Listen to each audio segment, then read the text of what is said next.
Hi everyone, Professor Bob Young here, and in this instructional video we're going to talk about solving radical equations.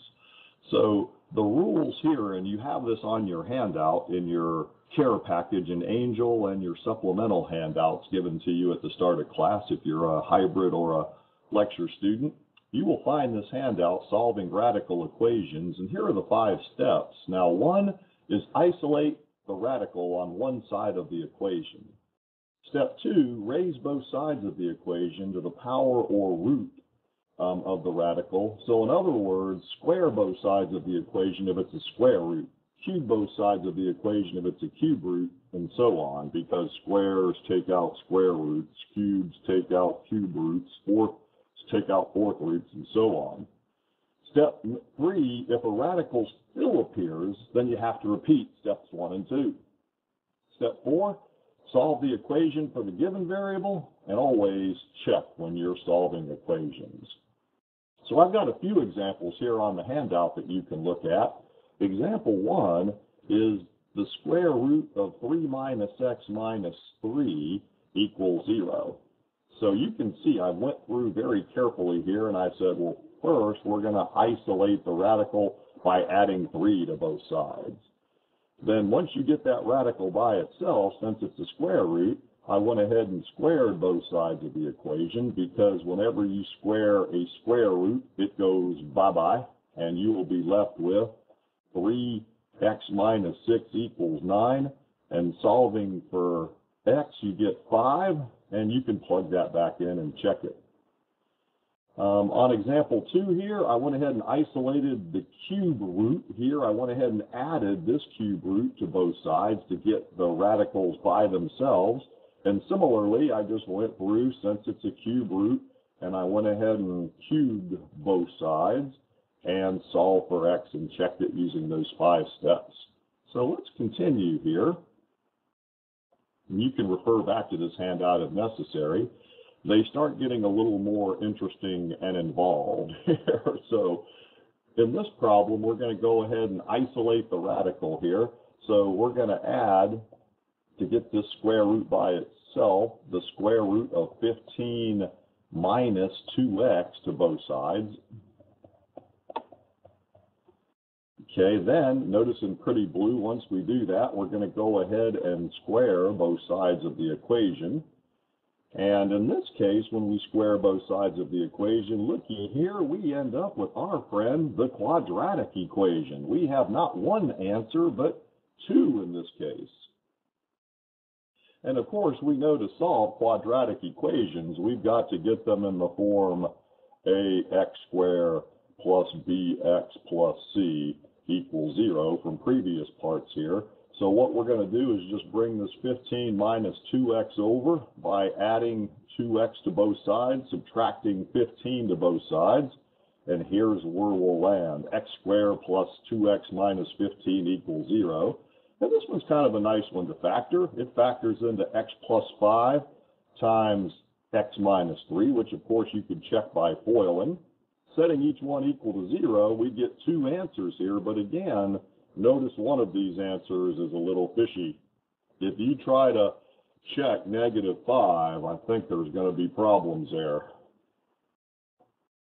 Only 3 will check in this answer. See, so this is why it's important to always check equations. Now let's show you why here. Let's take that -5, and wherever we see an x right here, we are going to plug it in. So that would give us a -5 minus the square root of 15 minus 2 times -5.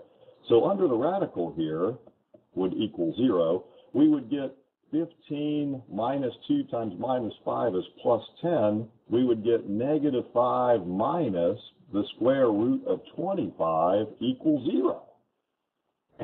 Because the square root of 25 is 5. So you'd be telling me -5 minus 5 is 0, which is a false statement, an extraneous solution. You must throw it out. Now, if you check 3 in there, you'll get a correct answer. It will make sense. So let's take in green here, and we'll plug 3 in here. So you would get 3 minus the square root of 15 minus 2 times 3. So we're just taking 3, plugging it in wherever we see an x. And in this case, we would get 3 minus the square root of 15 minus 6 is 9 equals 0, which certainly does make sense. It'll give you 3 minus 3 is 0, so 3 will check. So again, on all types of equations, make sure you plug the answer back in. Only takes a second or two, and then be careful. Now, this is the absolute worst kind of square root equation you can have, ladies and gentlemen, because it has more than one radical. So what we're going to do in this example is add this square root of x plus 1 to both sides of the equation. So we've got one radical by itself here.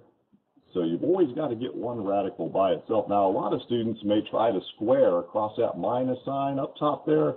No, it will be ugly. So squaring both sides here. Now, be careful. When you square what's in the blue down here, this 1 plus the square root of x plus 1, remember, it's a binomial. And when you square it, you must multiply it together not once, but twice. So there is where the fun lies. And yes, you might guess it, you're going to end up foiling. Yes, you're going to foil this. And if you want to, we can take and show you here, because if you've got 1 plus the square root of x plus 1 twice, and I'll bring this up top here, because a lot of times these notes and stuff, they skip steps and everything. If you're trying to do them on your own, you're like, crap, I don't get where they got that or that. I'm going to show you the full FOIL. So 1 times 1 would be 1. The outside two terms, 1 times the square root of x plus 1 would be, well, the square root of x plus 1. The inside two terms would also be the square root of x plus 1. And the last two terms, whenever you square the square root of x plus 1 times itself, you get x plus 1. See, so and let me go ahead and get my green here. I like my colors, y'all know that. I'll put 1s in front of these square roots, so you can actually add like square roots to get 2 times the square root of x plus 1. Now, what they do next is collect like terms here on this side. So they've got this 1 here in green and this 1 here. So you end up with 2 times the square root of x plus 1 plus x plus 2 equals this 2x plus 3 over here. See if I can sneak that in down here. All right, now, so you have to isolate the second radical, so you've got to bring this minus, this x over and this 2 over by subtracting from both sides, and here is where we lie. So this is one of those cases where we squared both sides, we isolated the radical, and we still have a radical remaining. Oh no, Young, say it's not true. So we have to do the squaring process again. So when we square both sides, and again, remember when you square x plus 1, it's a FOIL problem. Don't square across that plus sign. A lot of students make that mistake, and you will get x squared plus 2x plus 1, FOIL. Notice when you square this radical with the 2 out front, 2 squared is 4, and when you square the square root, it finally goes away, and then you're in a spot where you can solve the quadratic equation remaining. So the next step, distribute 4, get it equal to 0, and look what we have here, something nice that will factor and get 2 answers again. Now, will both of these answers check, 3 or -1? So when you get up there, see, let's say you get these 2 answers. Sometimes they both will work. Sometimes only one works. Sometimes neither will work. Take a second right now and check it. Stop, pause the video, and make sure you can check and see if it works or not. And then we'll continue here. In this case, both of them would have checked if you checked correctly. So if you did not find that they both made sense when you plugged them back in, be careful and go back and make sure that you understand that they both will make perfect sense. Now notice again, it says, remember to always isolate a radical in step 1. It would be incorrect to square each term individually as the first step in that example we just got done with. You can't square across plus and minus signs. So a lot of students make this mistake. They'll say that A plus B quantity squared equals A squared plus B squared. They'll try to square, or there might even be a minus sign in there, and they'll say A squared minus B squared. So this is a big fat no, because it would be foiling again, so be careful. It would be A plus B, times A plus B, or A minus B times A minus B. So you would get some other things involved there, so be very careful on those.